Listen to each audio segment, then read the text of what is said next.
The Lakers did not run, nor did they hide. Golden State might as well have. And oh, by the way, there's banishment going on in this world. In sports, no less. Somebody's being banned for life. We're going to get into all of that. Plus, the one and only Oscar De La Hoya, former boxing champion, coming up right here on the Stephen A. Smith Show. Holla.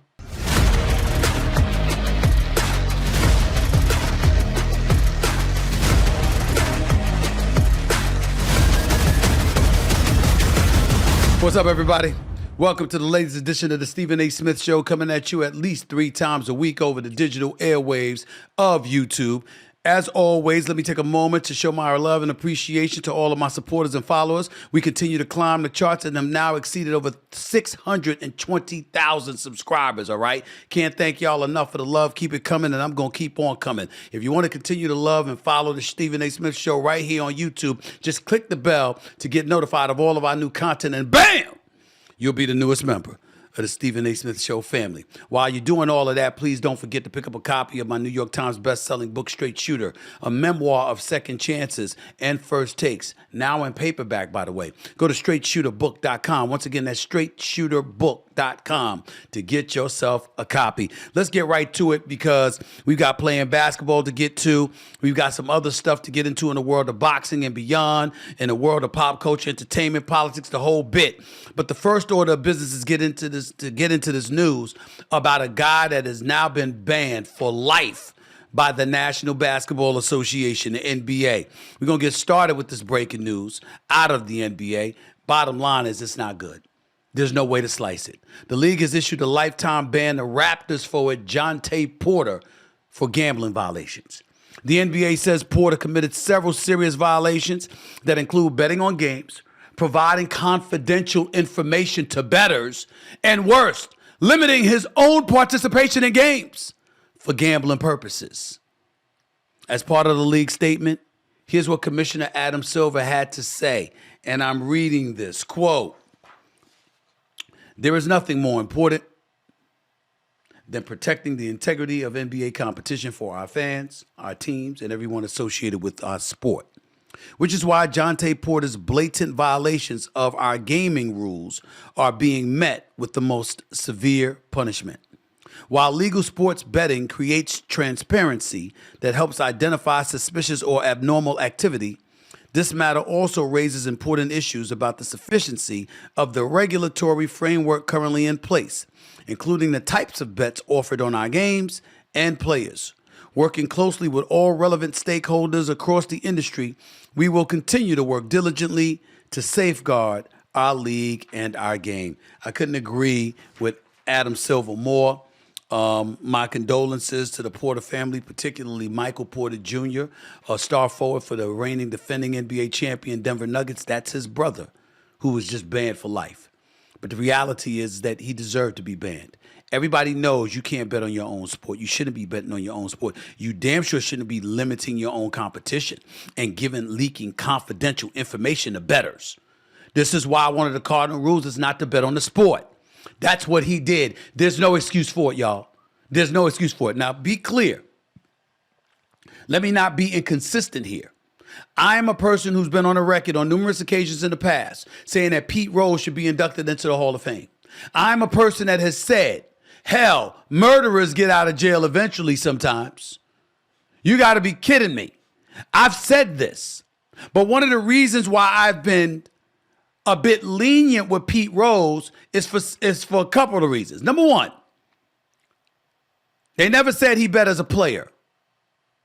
Number two, they never proved he bet on his team to lose, which is what Jontay Porter was accused of as well. Number three, my attitude is when he had that 44-game winning hitting streak, when he was absolute positive box office, you sat up there and exploited him then. You never gave back the money. You never gave back the ratings. You never gave back the revenue that was generated by the ratings if you're the networks. So if you don't have any evidence whatsoever that this man compromised his performance or that of his team or that of anybody that was a competitor, which means he went out there and legitimately was the all-time hits leader, then why try to act like this dude doesn't belong in the Hall of Fame?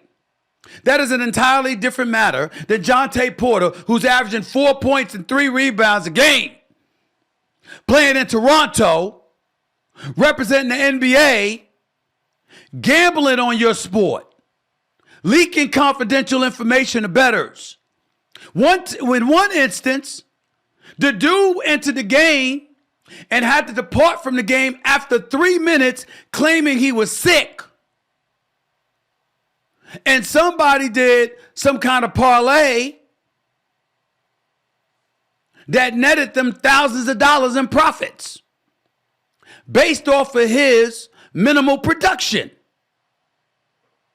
So when you take those kind of things into account, those are transgressions we've never definitively applied to somebody the likes of Pete Rose, who, by the way, was a Hall of Fame player, not some dude averaging 4 points a game.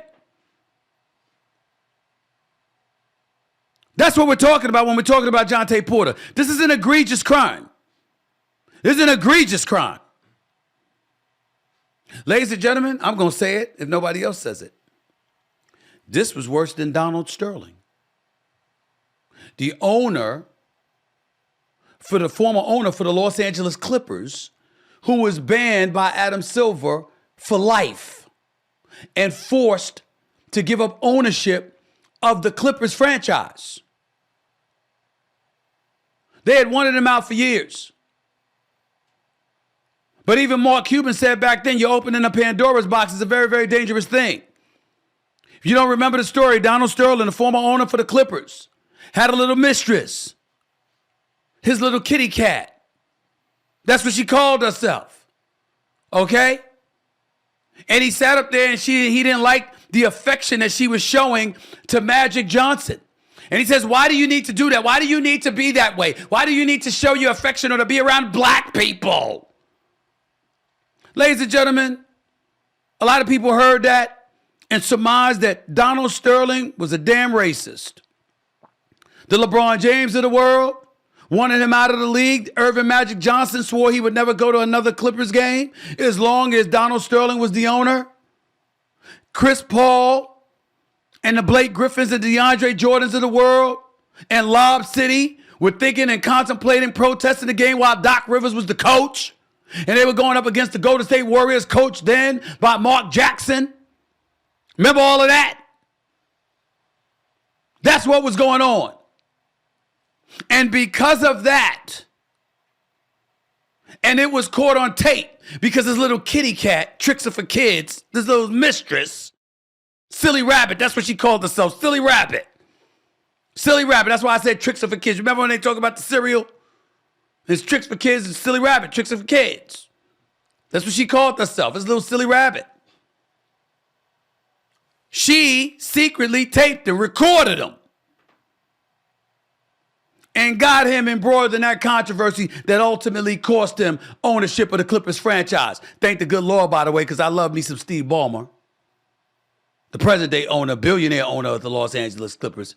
It's much better for the league than Donald Sterling ever was, but that's beside the point. My point is, the reason why I bring up Donald Sterling in concert with Jontay Porter is because those are the two folks we immediately know that have been banned for life by Commissioner Adam Silver of the NBA. That's the parallel.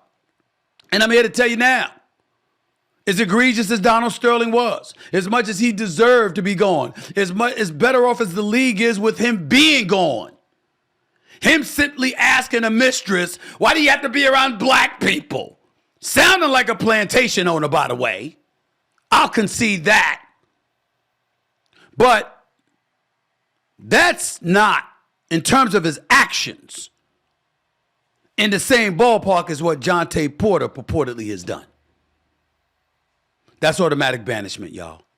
You can't do what Jontay Porter is proclaimed to have done by the league. You can't. You can't have it. You just can't. He has to be gone. And I feel bad for Michael Porter, who's trying to help the Denver Nuggets repeat as champions, because that's his brother. So you know he's going to be bombarded with a boatload of questions, as he should. That's his brother. Your brother did this. There's no way around it. You got to ask him those questions. You got to ask him. Let me move on. Because with the NBA playoffs, that's what we're about to talk about. There's a play-in tournament that's taking place. It actually took place last night. Started out west with the Lakers facing the New Orleans Pelicans.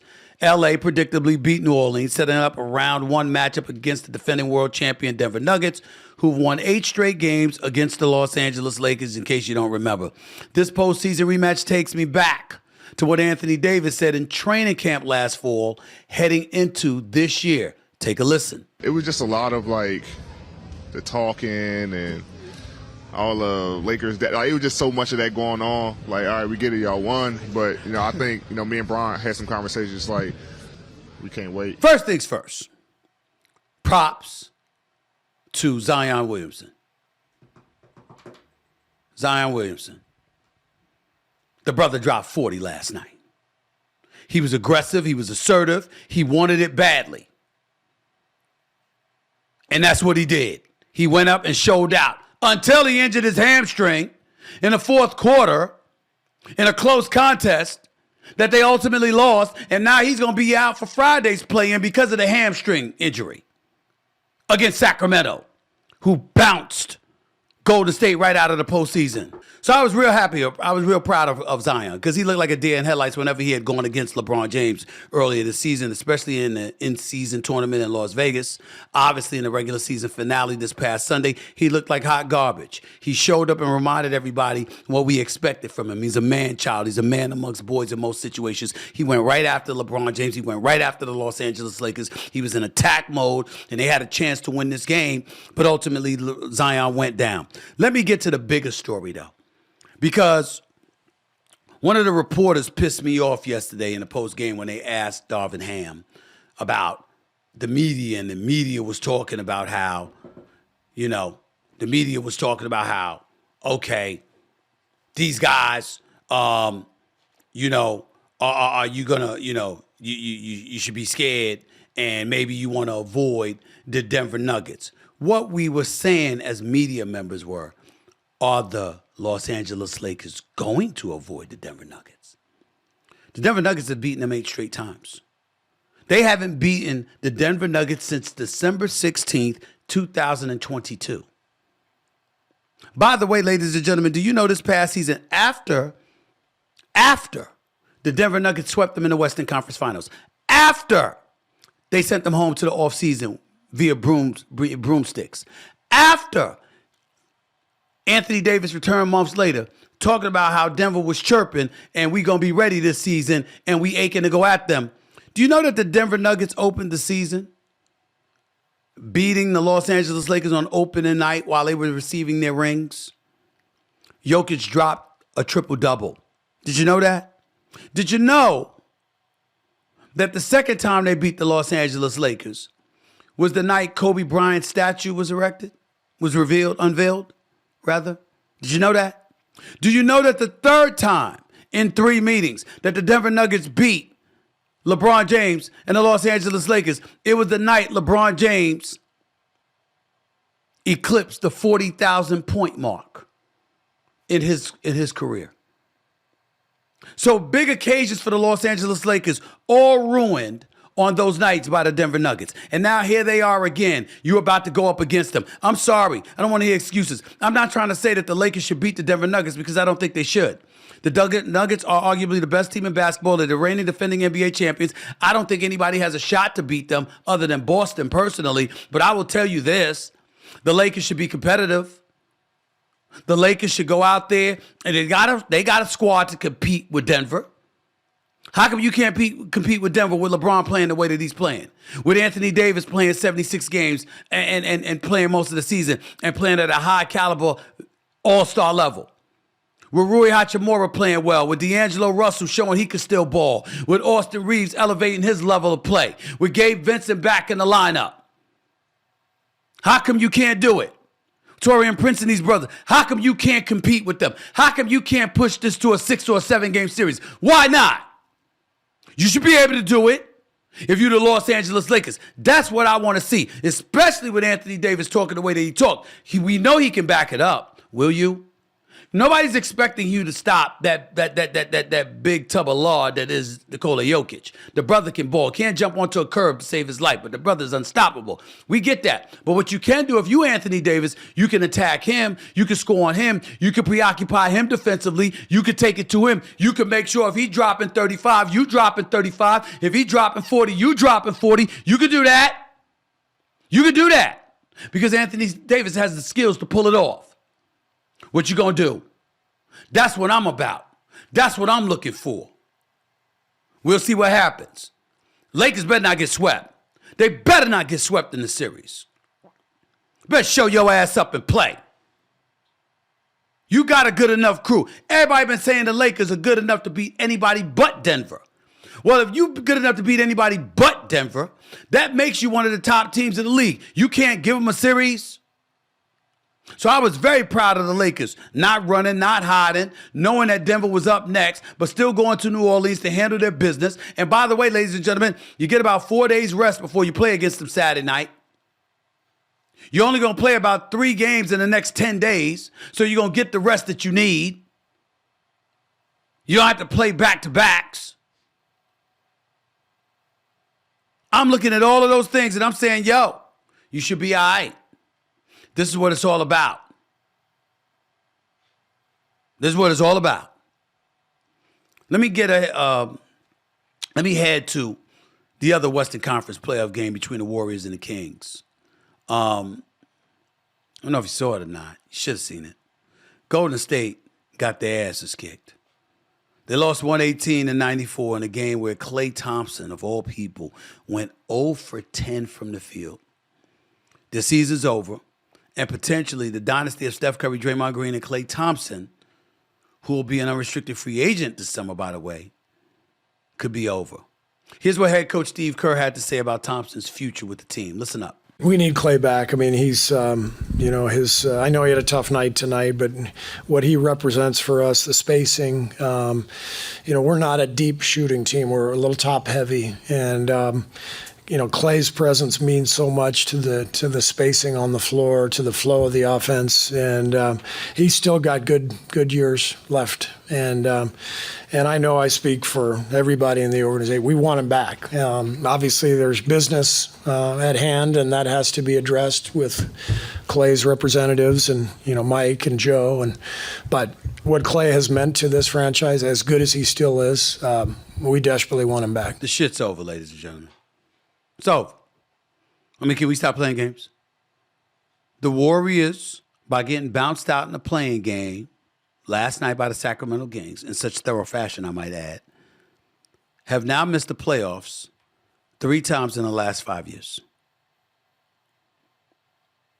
3 times in the last 5 years. There's no way around it. What you want me to say? Do you know that the Warriors, against the top 6 teams in the Western Conference this year, that would be Minnesota, or rather Oklahoma City, Denver, Minnesota, the Clippers, the Dallas Mavericks, okay? And I got brain lock right here. This is 6 seed. But when you look at Minnesota and Phoenix. So when you look at those 6 teams, do you know that the Golden State Warriors this year were a combined 4-19 against them? 4-19. With Steph Curry still playing at a superstar level. Something's missing. Now, Klay Thompson, let me pump the brakes on the vitriol being aimed in his direction. Is he the same as he used to be? No. Can he get off his shots against anybody with the level of ease he used to? No. That is true. Let me remind you that in the last 12 games of the regular season, Klay Thompson and the Golden State Warriors were 10-2. In that 10-2 stretch, Klay Thompson averaged 21.8 points on 49% shooting from the field and 41% shooting from three-point range.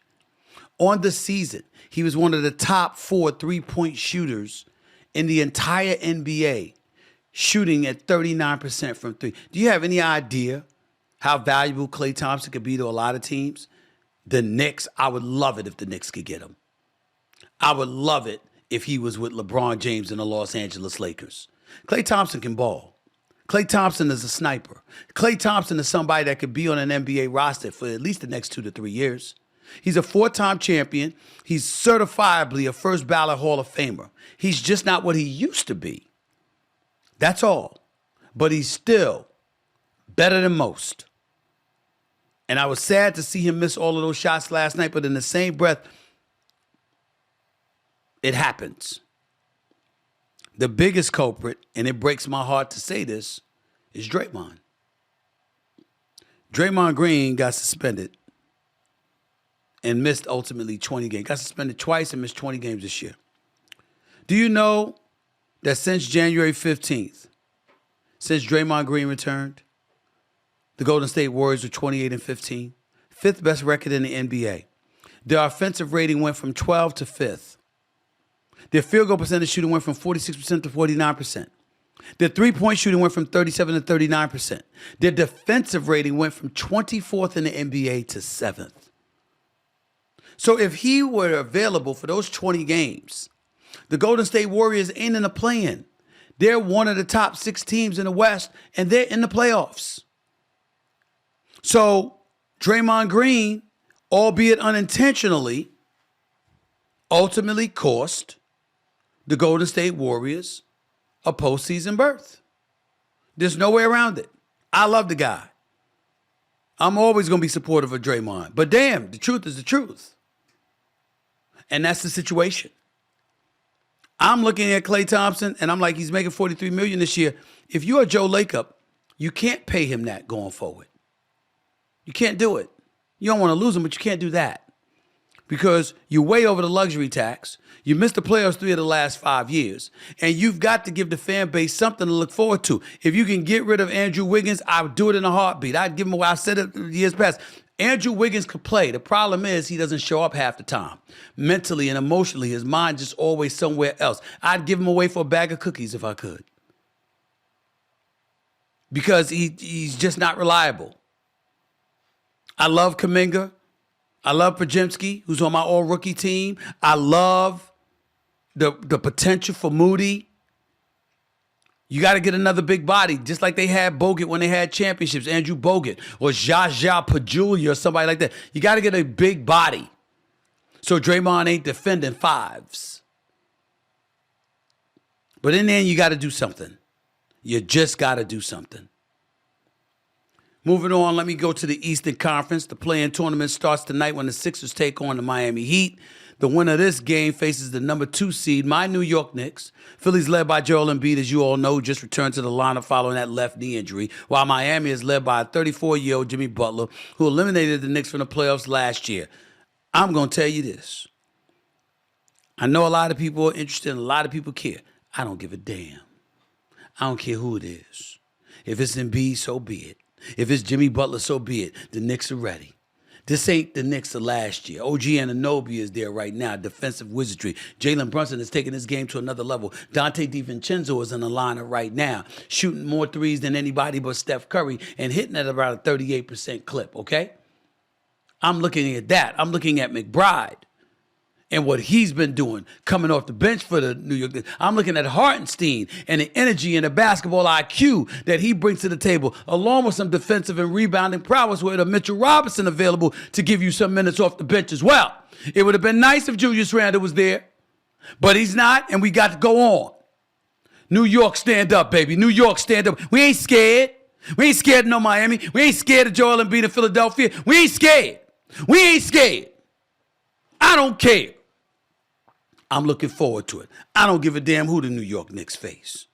They going down. They going down. And I mean it this time. Jimmy Butler scared the living hell out of me last year. He ain't scaring me this year. Okay? He ain't scaring me this year. I know he's great. I know playoff Jimmy, who goes from averaging 21 a game during the regular season to 27 a game in the postseason. I know he's always a threat, but something's missing in Miami this year. Something ain't right. And I don't know what the hell is in the water or food or something, but Tyler Hero can't stay healthy to save his life. I'm rolling with my Knicks. It don't matter who we going up against. We'll handle our business. We'll handle our business. Coming up, Grant Hill and Team USA fill out the roster for the Summer Games in Paris. And I ain't completely happy about it, to be quite honest with you. I'll explain why in a few. Plus, boxing legend and promoter Oscar De La Hoya joins me to talk about all things boxing, including the Devin Haney, Ryan Garcia fight coming up this weekend at the Barclays Center in New York. All of that and more up next, right here on the Stephen A. Smith Show. Don't go anywhere.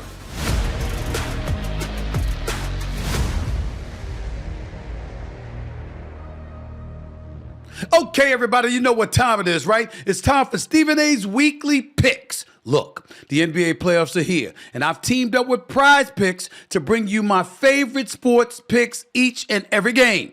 If you haven't heard, Prize Picks is a skill-based real money daily fantasy sports game where you pick 2, 3, or even up to 6 players and select if they will have more or less than their predicted in-game stats. But the part that gets me super excited is it's not just basketball. You can pick from any and all of the sports you love to watch. I'm serious, y'all. I'm dead serious. There's baseball, there's soccer, there's tennis, there's MMA, even golf. The list is absolutely endless. And if you go to prizepicks.com right now and use promo code SAS, you'll receive a 100% deposit bonus up to $100. You heard me. Right now, go to prizepicks.com. Type in my initials SAS to get a first-time deposit match up to $100.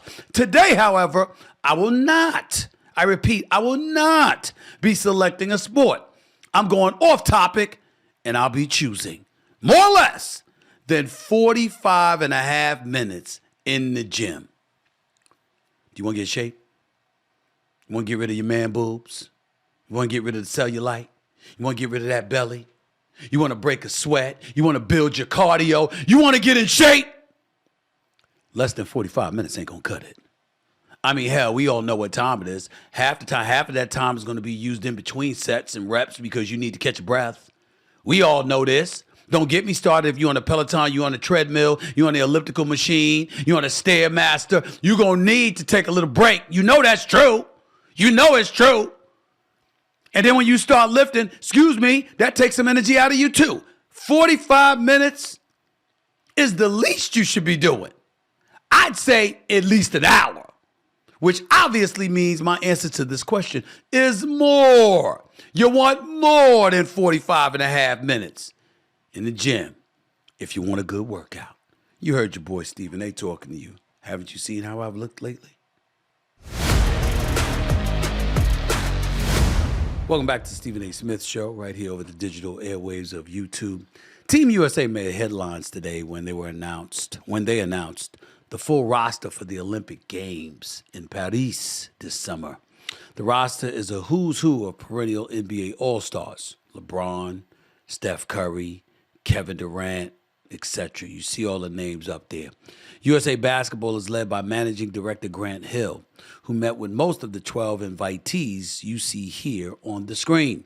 The final commitment came yesterday when the team secured Kawhi Leonard to complete the roster. Ladies and gentlemen, there is no way in hell that Kawhi Leonard should be on this team. If I was Steve Ballmer, I would use my considerable muscle to manipulate whatever I could to make sure he did not represent the United States of America. It is nothing personal. It's that he's not healthy. Now, this year was an aberration. Kawhi Leonard played 68 games. Ladies and gentlemen, let's go back to 2018, more than 6 years ago. Kawhi Leonard played 60 games, 2018-2019 season. That's 22 missed games. He played 57 games. That's 25 missed games the next season. Through 2021, obviously, he played 52 because of COVID and the season was halted. But there were 72 games that season. He played 52, which means he missed about 20. He didn't play the following year because of an injured ACL. And then last season, he missed another 30 games. This dude has not been healthy.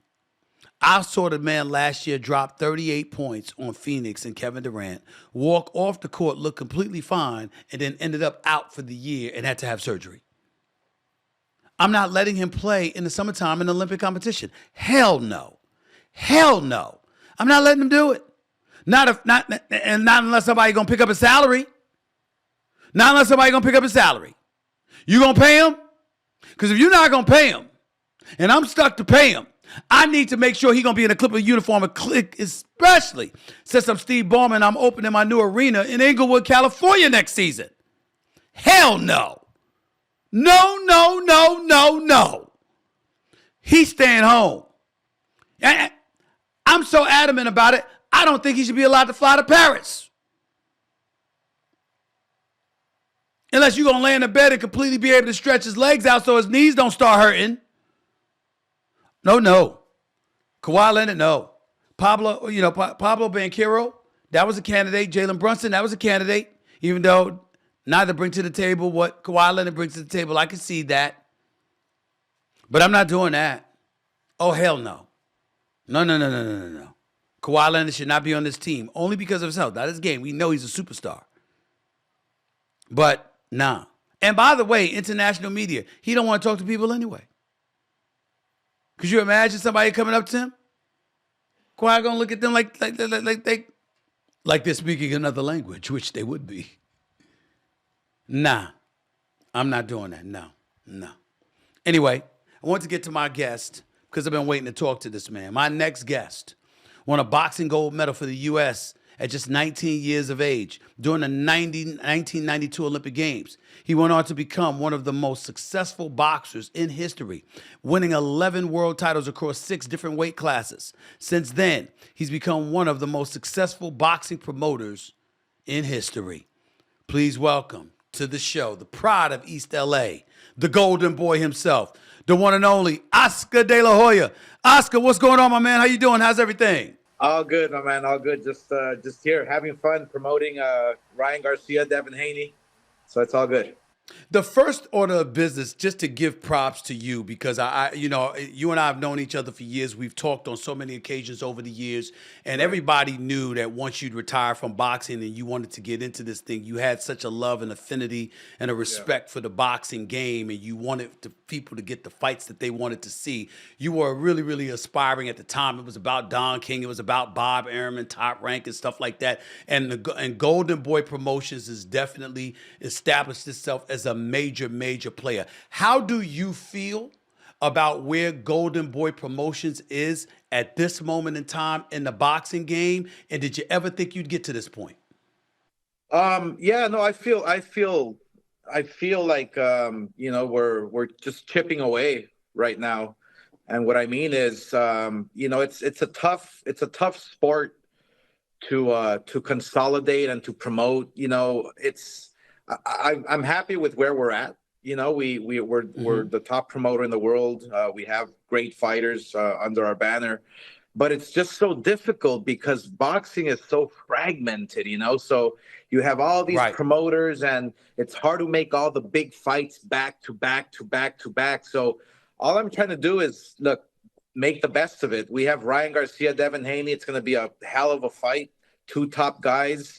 I just try to do, work with what I have and just, wish for the best. But, my objective here as a promoter is to, one day get into the International Boxing Hall of Fame, and hopefully be the first one to be inducted, as a fighter and as a promoter. So that's my goal. Wow.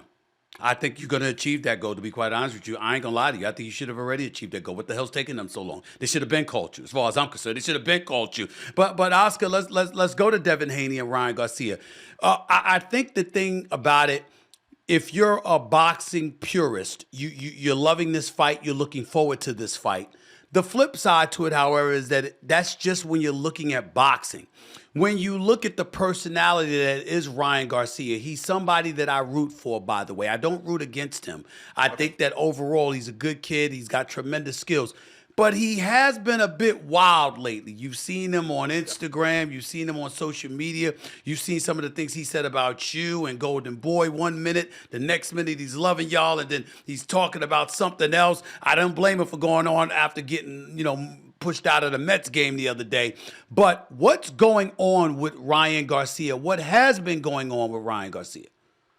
Well, from what I know is, look, every time I see him, he's in great spirits. Every time I'm with him, he's working out, he's training, he's in great shape. I mean, don't get me wrong. He's taking this fight, super serious. What he does outside the ring with his social media and what he tells me is that he's selling the fight. And whether it's right or wrong, or I mean that's not for me to judge. He's his own person. He's his own man. He makes his own choices. But this fight is catching fire, and it's not because of what Devin's doing.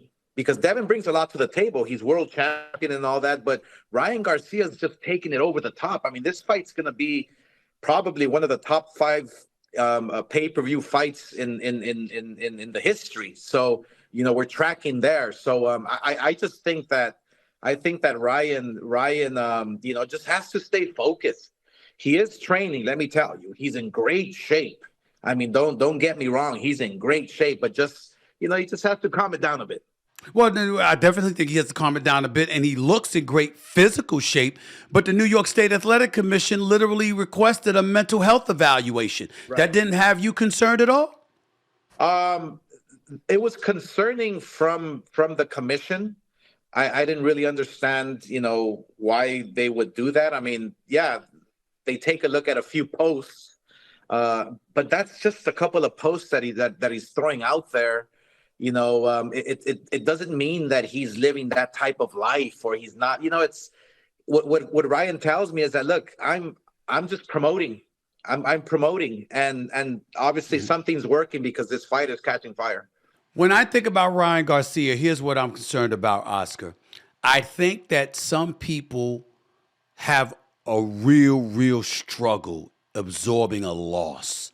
He lost to Jontay Davis. Some people were talking about he quit because he got hit with a tremendous body shot. You would know something about that because your partner over there, somebody that works under you, Bernard Hopkins, okay? That's how he got you with a body shot. You actually looking really good against him. And then he caught you with that body shot years ago. Yeah. That's something that happened to Ryan Garcia against Jontay Davis. The difference is you were writhing in pain for a significant period of time. Ryan Garcia got up practically at the count of 10. And so people were looking at it as an excuse to really stigmatize him and be skeptical of him. I think that to some degree, one could argue that has affected him. How do you expect that to affect him in a fight against a guy the magnitude of a Devin Haney, who is not a knockout artist, but is a sensational boxer who can literally go into the ring and demoralize you by simply embarrassing you? Yeah, no. Ryan Garcia getting dropped and stopped by Tank Davis. I mean, what can you do, right? But the fact that he came back against Oscar Duarte, who was a tough guy, tough, durable Mexican fighter who was there in his face, knocks him out, gets his confidence back. But the one thing that I like that I see from Ryan is that he changed his demeanor. He wants to be he wants to feel like he has something to prove. And let me tell you, when he was training in camp, I mean, he was dropping guys in sparring, and I couldn't believe it because I never dropped sparring partners. Maybe I don't hit that hard, or Ryan just hits that hard. But I think Ryan has something to prove. He knows that in boxing, this, Steven, you're as good as your last fight. And Ryan coming out against Devin Haney and taunting him during all the promotion and getting under his skin, because what I'm seeing, Steven, what I'm seeing is that Devin Haney, he is pushing Ryan. He is, just talking back at him, and he can't stand. Right. I think he got under his skin, and I think Ryan's doing something very smart. So will we see Devin Haney not box and want to knock out Ryan? If that's the plan, then it's going to be a great fight. You know what? I get where you're coming from, but playing the devil's advocate, Ryan, who had a lot to prove against Jontay Davis, my biggest problem with Ryan was that I thought he fought the wrong fight. He had length, he had size, he had quickness.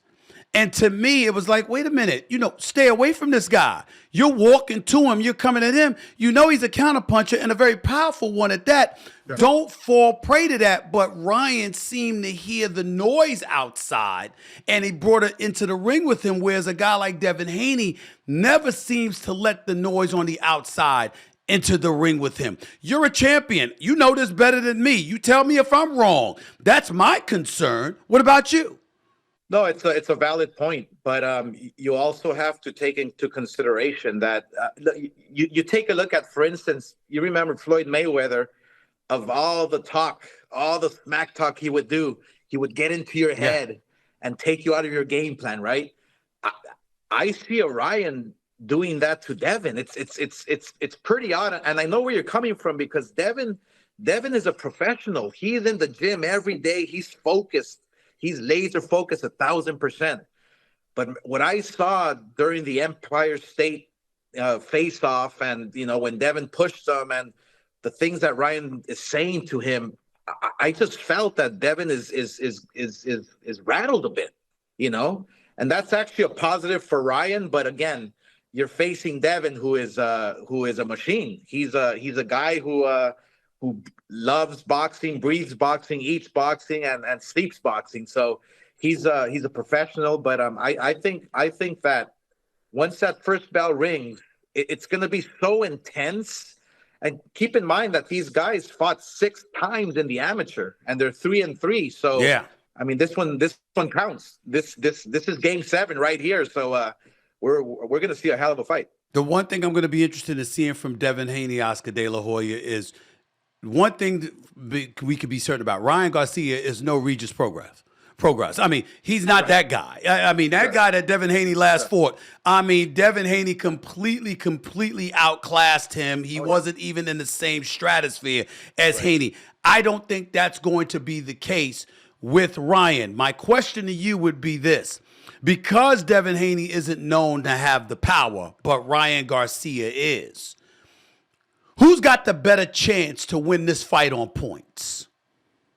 Well, Devin Haney has obviously the better chance of winning on points if he chooses to, and if Ryan lets him. I think what I can see, what I can envision is Ryan coming out right from the start, and not respecting his power.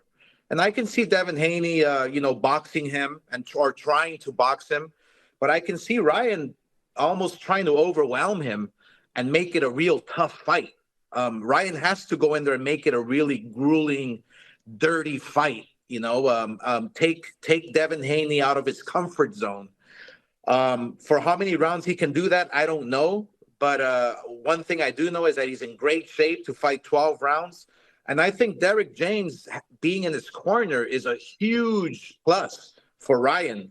Derrick James is a professional, man. He has him on point.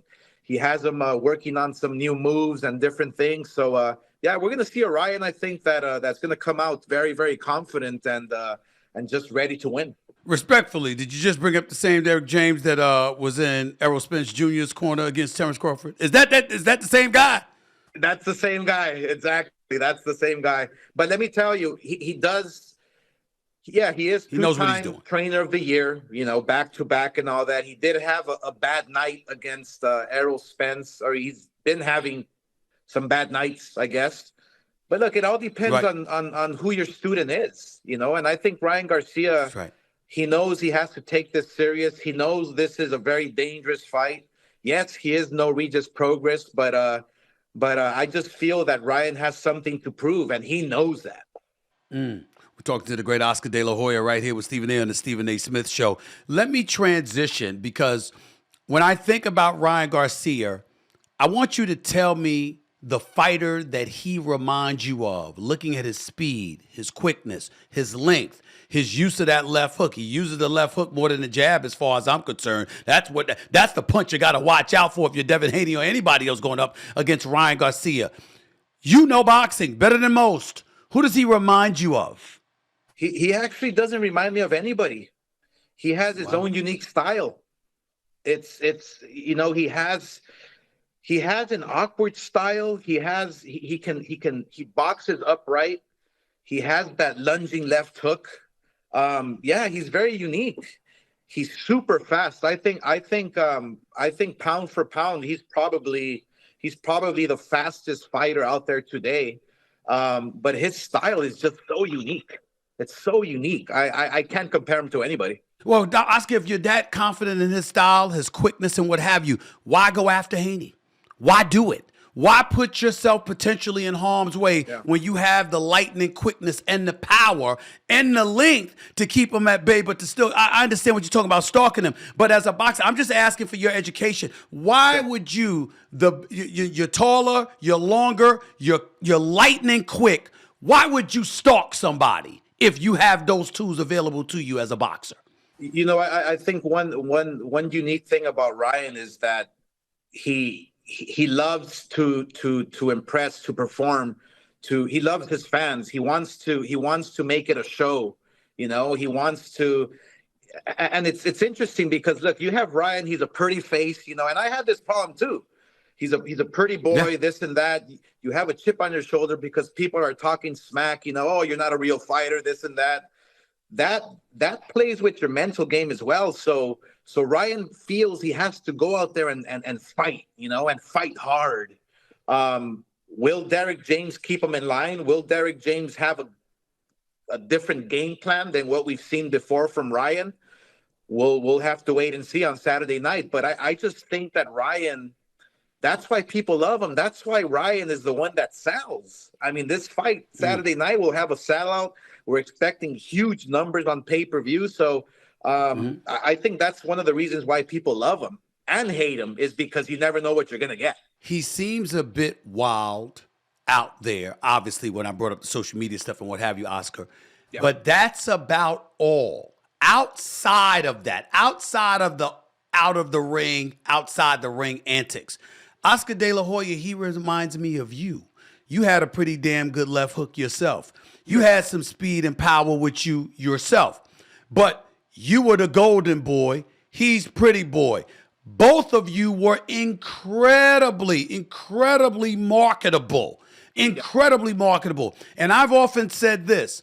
I think Ryan Garcia, it's a damn shame he lost to Gervonta Davis, because I think Ryan Garcia is desperately needed by the sport of boxing to remind the world of how mainstream boxing can be. He's very good looking. He's very articulate. Sure. He's got skills. He's definitely got commercial appeal. If he has the resume to back it up, I think he's the closest thing to what you brought to boxing when you were a champion. What do you say to that? And when I talked to him, look, he said, look, I want to fight all the top guys. I want to be the best. I want to fight the best. And that's commendable, man. I mean, especially after when he got dropped by Tank. Yeah, of course you have to have a fight, a comeback fight, so to speak. But when he chose Oscar Duarte, who is a knockout artist, I was a bit worried, but he knocked him out. Now he's fighting Haney. He wants to fight Teofimo. He wants to fight all the top guys. He's even calling out Terrence Crawford. He believes in himself that much. And that's what I have to respect about Ryan. He better watch out about Terrence Crawford. He might not want to bite that apple right now. But stick with Teofimo Lopez and all of those guys. You don't want to mess with Terrence Crawford. And let me transition to Terrence Crawford, because that's what I'm saying, that Ryan wants to fight the best. And there's nothing wrong with that. That's why people love him or hate him.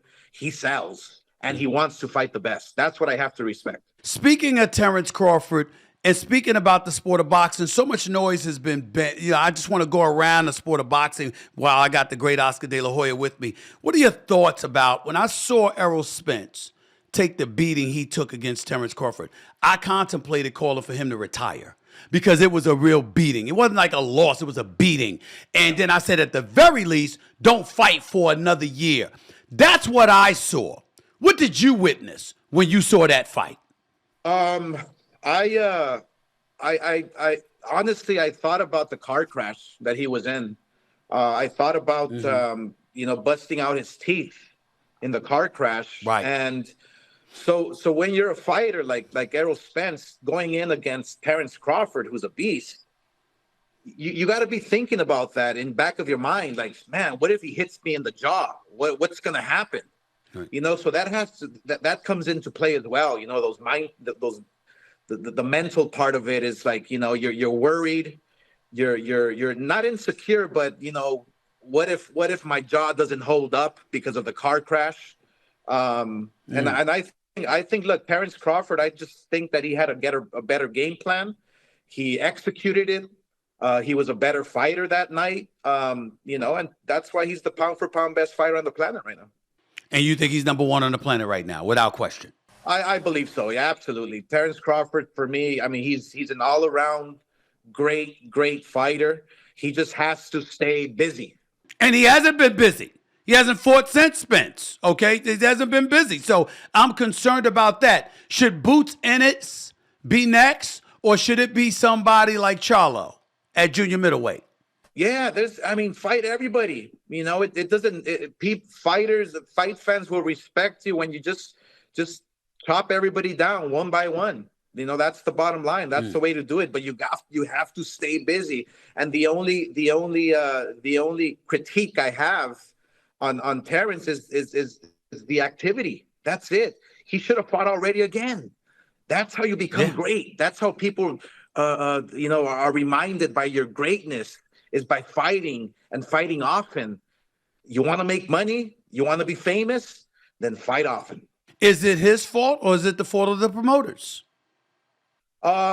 He doesn't have a promoter, I believe. But look, fighters, if they want to fight against the best, guess what? The promoters are going to make the fights. That's just the bottom line. I've been advocating very long now to promoters, you know, to work together, and it's been happening. We've been getting some good fights, and hopefully it stays that way. But that's the frustration you asked me earlier. That's the frustration that I have as a promoter of not making these fights, is because it's so fragmented. But hopefully one day we will all get along. What the hell can people like myself and others? We don't ask this question in the media, but damn it, I'm going to ask. What can we do to help? What can we do to help Oscar De La Hoya, Al Heyman, and everybody else in between to give us the fights that we want to see? Because give the UFC credit for this much. Above all else, most of the time you're going to get the fights you want to see when you want to see it. You're not prisoners to the promoters. You're not prisoners to the fighters, whoever's at fault. What can we do as media members to make sure to rectify this situation and get the fights we want to see when we want to see them? Just keep on doing what you're doing. Steven, is just be loud and call them out. We have to call them out. And fighters, believe me, fighters want to fight. It's a matter of, look, you have networks, you have promoters, you have managers as well. And sometimes the fighters, they think that they deserve all this money. Look, fighters in the UFC are making what they make. They're under one umbrella. You know, Dana White has been, you know, he did a great job in consolidating everything under one roof. And therefore you get all the fights. And the one problem is that sometimes, look, fighters in boxing, they're making now 30, 40, $50 million, $100 million. You know, and it's crazy. But the one thing that you have to, you know, that you have to remind yourself about is that there's not too many fights out there like that are going to pay you 50, 60, $100 million. So every fighter tries to wait for the right opportunity, and therefore they fight one time a year and this and that. No, just fight often. I remember when I fought on HBO back in the day, I would fight a pay-per-view, make my $40, $50 million, and then go back to HBO and make $2, $3 million. I had no ego. May 4th, Munguia. That's one of your fighters. Is it not true, Oscar? Isn't that one of your fighters? Let me ask you this question. I was upset about that fight because initially my thought was, I can't believe that Canelo Alvarez hasn't given David Benavidez a fight. The fights, again, that we want to see. You know, you coming down, you're fighting a Charlo moving up 2 weight classes to fight you, and Benavidez waiting right there. But then somebody called me and said, excuse me, Stephen A., have you seen Munguia? I mean, this brother can fight now. Talk to me about him and that fight you've got coming up May 4th. Yeah, that's a big fight against the king of boxing. You know, he calls himself. It's going to be a great fight. Jaime Munguia is he's just your classic, Mexican style warrior, comes forward. He now got with Freddie Roach, who is now teaching him footwork and head movement. We saw him fight against John Ryder in his last fight, which again, fight of the year. And that's what Jaime Munguia brings to the table. Not only is he younger, not only is he undefeated and a knockout artist with Freddie Roach in his corner, but Jaime Munguia has the power. He has the speed. The youth is right behind him. So I think, Steven, this could be the changing of the guards. 43-0, 34 KOs. I said to myself, excuse me, I want to see this kid. I've heard he's only 27 years of age, Mexican. Obviously, you're Canelo Alvarez. This should be a tough matchup because Canelo Alvarez hasn't looked the way that we thought he should look. How do you feel about him? You talked about activity. He's fought a couple of times, maybe a few times a year on time to time. He's went up to light heavyweight, lost to Bivol, obviously, came back down to super middleweight, won that title, what have you, fought against Charlo, who was an undersized individual that he stalked from the second round throughout the fight. How are you feeling right now as a former champion about Canelo Alvarez and how he's conducting himself as a champion as it pertains to getting into the ring against top-notch opponents? Well, it's disappointing. Obviously, you say conducting himself as a champion. I mean, he's not. He's not conducting himself as a champion. Look, I mean, everybody's been asking for the Benavidez fight. I, as a fighter, as a promoter, I do not understand why that fight doesn't happen. It's mind-boggling to me because I always, as you know, I always fought the very best and I loved fighting the best. But and everybody wants to see David and Canelo, and that's the big mega fight to make. But I seriously think that Canelo right now is on the decline. I mean, he has 60 plus fights. He's been fighting professional since he was like 15 years old. He's had surgeries everywhere in his shoulders, his knees. I'm telling you, Cinco de Mayo weekend, I think we're going to see something special from Jaime Munguia. And Munguia, and the guy's only 27 years of age, so if he wins, he's going to be a new star, particularly if he pulls it off by taking down Canelo Alvarez. I mean, that'll be the biggest fight of his career, no question about it. We're looking forward to that. Your thoughts about the one and only Jake Paul going up against a guy 30 years older than him and Mike Tyson, who's going to be who's 57 years old, Oscar De La Hoya. Your thoughts about that? Well, look, I've actually respected Jake Paul, for what he's done, attracted the younger eyeballs to the sport of boxing, and he actually loves boxing. He wants to become world champion, and I respect that, But when he fights the real fights, when he fights the real fighters, I don't respect the fact that, now he's fighting Tyson, because I love Tyson. I mean, I'm wearing his shirt right now. I love Tyson, but it's dangerous. I mean, it's dangerous for Tyson. It's dangerous for Jake Paul. I think it's going to be a fun, entertaining fight to watch. I mean, they're going to wear headgear and bigger gloves.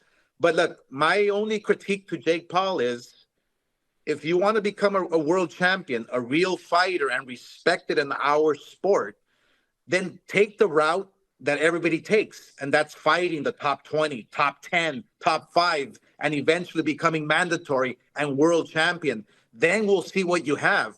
But you can't take the route fighting Mike Tyson and think that the fans are going to respect you. So, he's kind of like caught in a double-edged sword here. He loves the sport. He's fighting a legend. He's going to make a lot of money. Good for him. But if you want to be world champion and respected in our sport, you have to go through the process. How did you feel about what your partner Bernard Hopkins had to say about this? He said he wouldn't even watch it. He said he was upset that it was even taking place, that he was worried Mike Tyson's 57 years of age. He doesn't like it one bit. Are your feelings similar to Bernard Hopkins? We all respect Bernard Hopkins. We all respect his. I mean, he's just one of those fighters that whatever Bernard Hopkins says, he's serious. He means it.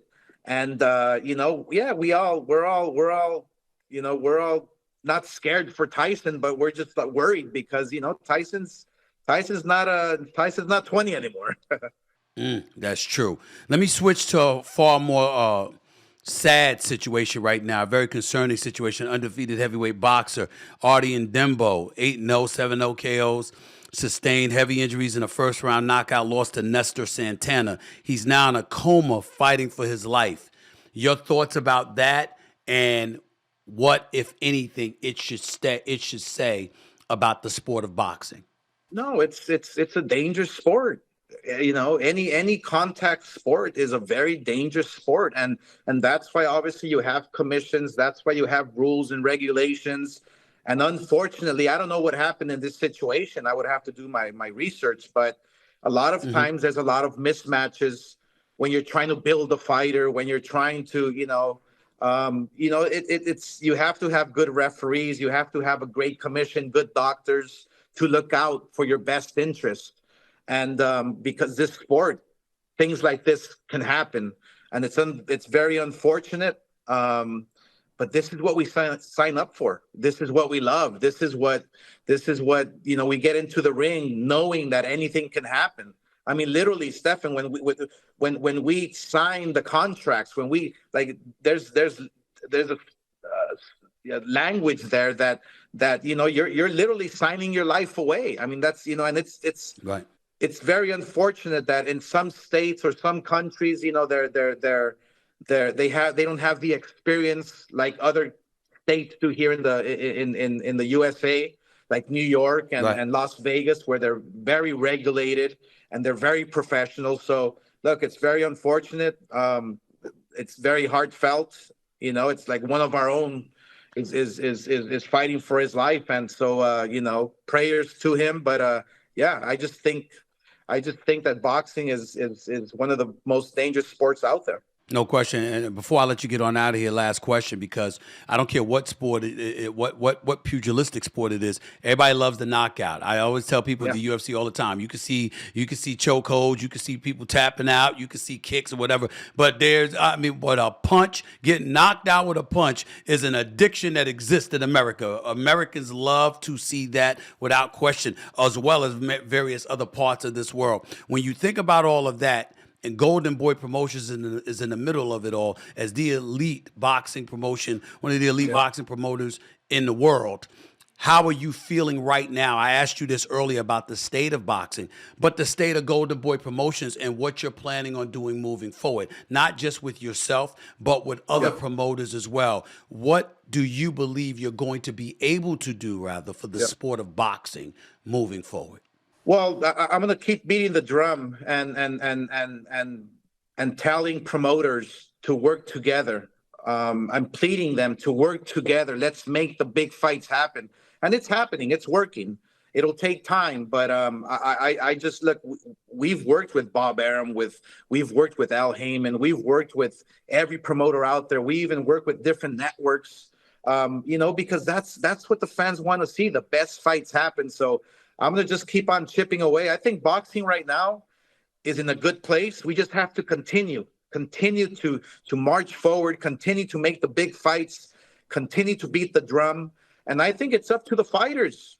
Fighters have to ask for these big fights. They have to also be fair with one another, in terms of negotiations. For instance, Ryan Garcia and Devin Haney. I made this fight in literally a day. It was so easy, so pleasant to work with Bill Haney, with Ryan Garcia. We made this fight quick. Why? Because they want to fight each other. That's what boxing is all about, and that's what boxing needs. So I think that, with the Jake Paul fight, the Mike Tyson fight, it's going to attract a lot of new eyeballs, which is great. But now you have the real fights, Ryan Garcia and Devin Haney, Benavidez coming up, Canelo Munguia. Boxing is doing well. My very last question to you. I got a suggestion, and I want you to tell me whether this is going to work for the sport of boxing or not in your estimation. I think if you can make a mega fight 4 times a year, every 3 months, right? I think if you pull that off and you go about the business marketing the sport, so, okay, if you've got a loss or two, it ain't the end of the world. Because a lot of times people see somebody, and if you got one loss or two, don't get me started if it's two losses. Oh my Lord, your career must be over. You might need to contemplate retirement just because you got two losses, for crying out loud. If you go about the business of making sure that you highlight the importance of, you don't have to be undefeated to be great, okay? You do that and give 4 major pay-per-view fights per year. I think it will go a long way towards helping boxing resurrect itself, particularly in this country. To that, you say what? I agree 1,000%. I mean, you should be a promoter yourself. I think that's what the sport needs. You know, you sprinkle one huge event every quarter. You know, just this past weekend, I was watching the UFC 300. And actually Dana gave me an idea to go back to the glory days when Don King was promoting Tito Trinidad and he was promoting Cesar Chavez and all the great fights with Randall on the same card. That's my plans for the future. That's what I want to do. But you're right. Boxing needs to stay consistent. Boxing needs to stay consistent with these big fights once a quarter. I agree 1,000%. Here to help in any way I can, my man. I appreciate your time. Thank you so much. The Golden Boy, Oscar De La Hoya, right here with Stephen A. Smith. Appreciate you, buddy. Thanks so much. Good luck this Saturday night. I'll be watching that fight. I ain't missing that. Devin Haney versus Ryan Garcia. All right, my man. Take care. Thanks to the great one himself, Oscar De La Hoya, for stopping by. You can watch Ryan Garcia take on Devin Haney April 20th. That's this Saturday night at DAZN, via DAZN, pay-per-view. Make sure you're at DAZN. A lot of people be like, what DAZN? No, DAZN, DAZN, pay-per-view, this Saturday night, Barclays Center, Brooklyn, New York. Don't miss the damn fight. I won't, even while I'm covering the NBA playoffs. Coming up, I respond to your tweets. I'll also be responding about something regarding Fox News and how your boy is being depicted in their headlines yet again. I'll respond to that, plus Steph Curry executive producing an animated series based off of the show Good Times from many years ago. Oh, I have to respond about that. I can't promise you I'm going to be kind about it. Not even to Steph Curry. Stephen A. Smith Show shall continue in a minute. It's that time of the year again, y'all. The NBA playoffs have finally arrived, and that means every basket, every rebound, every assist is important. And I don't know about y'all, but I need to be part of that action. So how do I do that exactly? I use Prize Picks, of course. You see, Prize Picks is the largest fantasy sports platform with more than 3 million members. Prize Picks is not only super exciting, but incredibly easy to play and takes only 60 seconds to make your picks.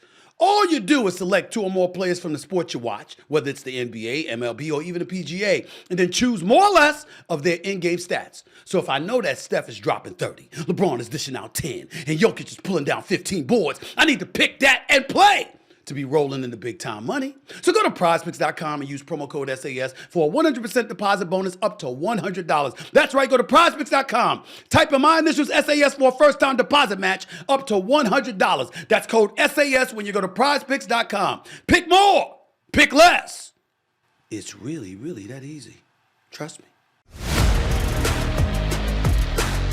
Welcome back to Stephen A. Smith Show right here over the digital airwaves of YouTube. Before I get on out of here today, there's a couple of subjects that I felt compelled to really address. One of them involves a beloved black sitcom, Good Times. Believe it or not, and Mr. Steph Curry, star of the Golden State Warriors.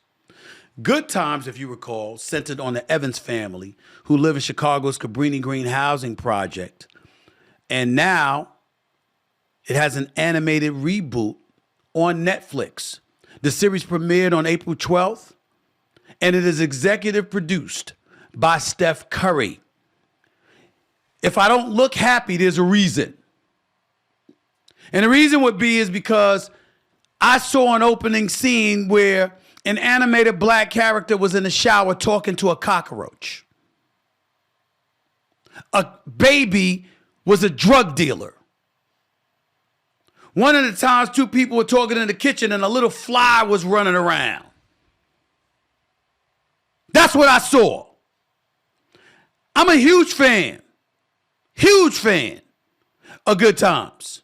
James Evans Sr., JJ, Thelma with her fine self. Remember her?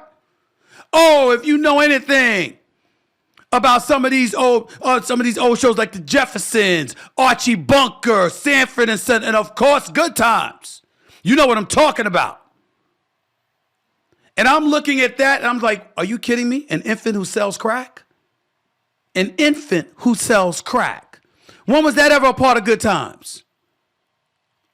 It's a reboot. Thelma herself spoke out against this.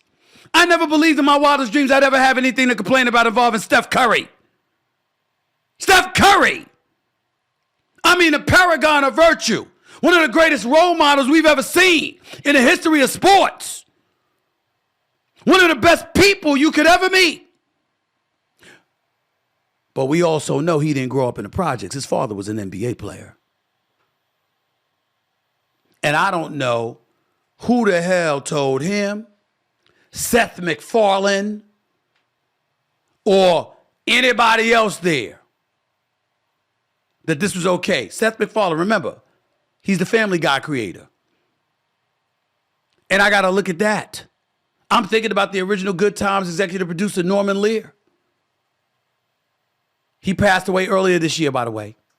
Who the hell signed off on this? Were there black writers in the room?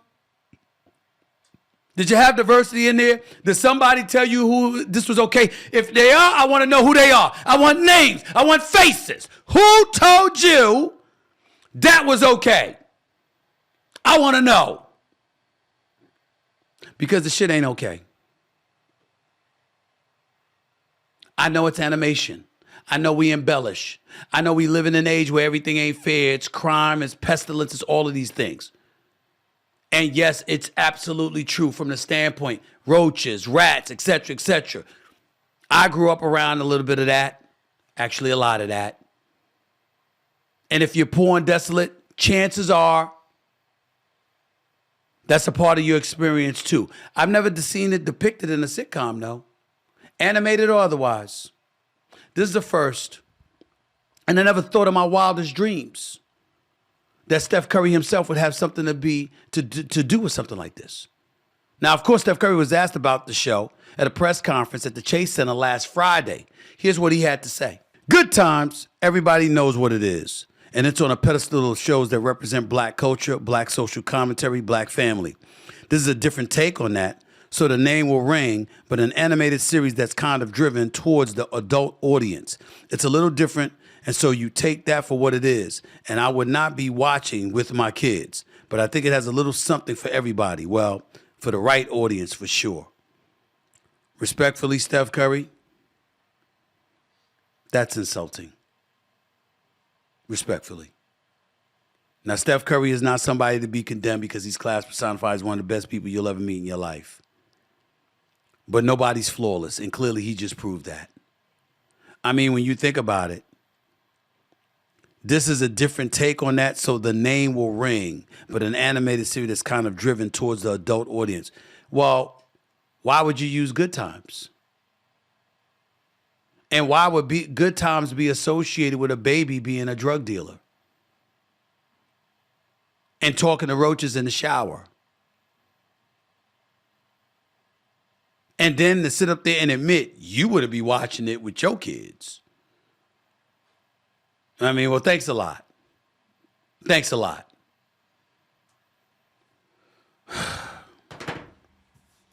Sometimes I wonder, boss. Sometimes I wonder. Anyway, moving on to another story, Fox News story that caught my attention. The reason it caught my attention is because it involves me. The headline claimed that I said on this show that Democrats are, quote, cowards, end quote, for attempting to use lawfare against Donald Trump. I addressed the issue Monday when jury selection began in the Stormy Daniels hush money criminal trial in New York City. I don't recall using the word cowards. I don't recall being incendiary in that regard. I have called the Democrats an embarrassment.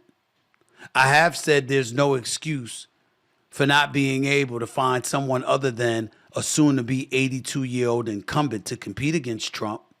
I have said it's pretty damn pathetic that a person that's been indicted,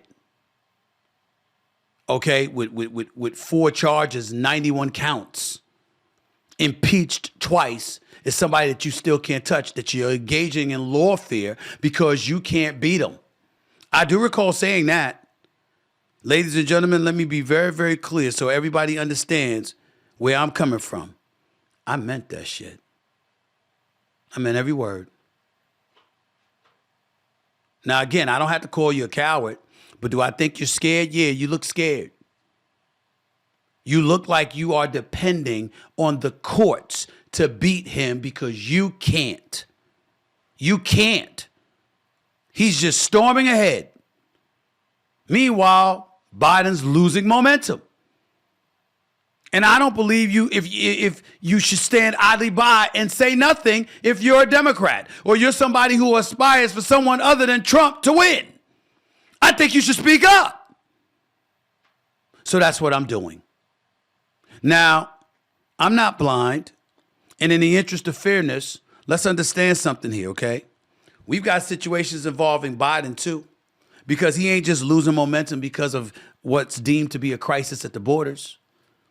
There's some legal issues in terms of lawfare that one could easily argue the Democrats are turning the opposite way when it comes to Biden. For example, classified documents from his time as a senator in his garage that were deemed illegal, at least in the eyes of some senators. Okay, you only view the documents in the SCIV. That's what they say. How about Joe Biden used his vice presidential powers to have the investigator for Burisma fired? People have written about that stuff. They've said that was illegal. I'm not sure that is, but we don't talk about it. We certainly haven't talked about it here. He also had to share classified documents in which he can't claim presidential discretion. We ain't focusing on that. And don't get me started with Hunter Biden and accusations of selling access. People saying some of that stuff is proven by bank accounts, emails, etc. I didn't follow that story heavily. I don't know. But in the interest of fairness, I'll mention it. What I'm simply saying is it's about an election, and it's about trying to win. You're going to win or you're going to lose. Standing pat, depending on husband. Do you really, really think that this country is going to allow a presidential candidate to be denied the opportunity to run for office because a porn star was paid hush money during a campaign that took place 8 years ago? You really think that's going to work? You really think they're going to let that happen? When there was an insurrection on January 6th, when people were trying to damn near overthrow the government, you really think that they're going to let hush money to a porn star stop their candidate from running for office? Are you kidding me? It's not going to happen. That's why I say it's much ado about nothing. Remember John Edwards? Remember Gary Hart? Remember Bill Clinton? Oh, the Republicans bring all of that stuff up. On a different side of note, Hillary Clinton, the Russian dossier. Oh, they'll say anything. This is not going to stop that Trump train. You're going to have to beat them. You're going to have to beat them. And I don't know how the hell they're going to pull it off. I really, really don't. But for the record, I didn't use the word cowards to describe Democrats. I try not to be disrespectful of elected officials. But I did say they look scared. And they're depending on lawfare to do their job for them because they can't come up with a strategy using their own elected folks on Capitol Hill to beat Donald Trump. And I meant it. It's a damn shame. But it's the state of affairs that exist. And there's no way around that. Before I get on out of here, let me get your tweets, please. right here on the Stephen A. Smith Show. Let's look at it right now. At AP Brolin writes, would you be willing for Brick to get his own spinoff show? No. I love acting on General Hospital personally. I love it. I love being with the characters and all of that other stuff. It's one of the most popular soap operas in history. I love doing it. I love Maurice Bernard. He's a friend. All right. I love Laura Wright, who plays Carly. She's wonderful. Okay. Steve Burton, who's back as Jason. My man, love him. The guy that plays Dex Telly, he's a wonderful dude. I love the cast and the crew. Curtis, my brother, doing his thing out of that wheelchair. Beautiful person. Love all of them. I don't need a spinoff. Me being on General Hospital is just fine with me. Let's go to the next one, please. Let's see what's next. At Luke Caraba, right? Ty Stephen A., I have a good one today. You're on a road trip and you stop at a gas station. You must choose for your snack one food item, one beverage item. What would you choose and why? Number one, there ain't no damn food item I'm getting from a gas station. I'm not getting food from a gas station. I don't trust it. I might get some cookies. I might get some candy or something like that, but I ain't getting food from a gas station. That ain't happening. That ain't happening, okay? A drink, water, or lemonade. And when I want to treat myself, orange or grape soda. But it's usually water or lemonade. That's how I like to roll. Next up, next tweet. What you got for me? At, I can barely read that. At JTIM Suggs, whatever it is. It's a little foggy. Stephen A., do you feel like Anakin Skywalker was worthy of his iconic victory in the Bunta Eve Classic, especially when he had never won any previous pod races and stacked against more experienced races like Sebulba? Yeah, a victory's a victory. You win any way you can.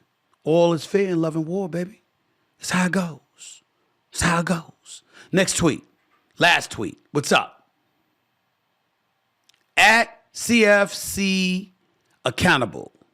Would you rather have your Google search history made public or do the Stephen A. Smith Show wearing a Borat-style mankini? Google search history made public? It would definitely be my Google search made public. It damn sure wouldn't be some Borat-style mankini. Hell no, I ain't wearing something like that. I ain't wearing something like that. It's not my style. And I'm not him, right? I'm not entirely shameless. But I will say this. He does keep good-looking company. I'll give him credit for that. There's no doubt about that. That's it for this edition of the Stephen A. Smith Show. I got to get on out of here. I got to get set for these playing games and all of that stuff. And obviously, the playing games will continue on Friday, Thursday, and Friday before the NBA playoffs officially begin this Saturday afternoon. So there's a lot to be talking about, and I definitely will be talking about it right here on this show. This is Stephen A. signing off until another time, ladies and gentlemen. Thanks again to the one and only Oscar De La Hoya for coming on as well. Until later, peace and love.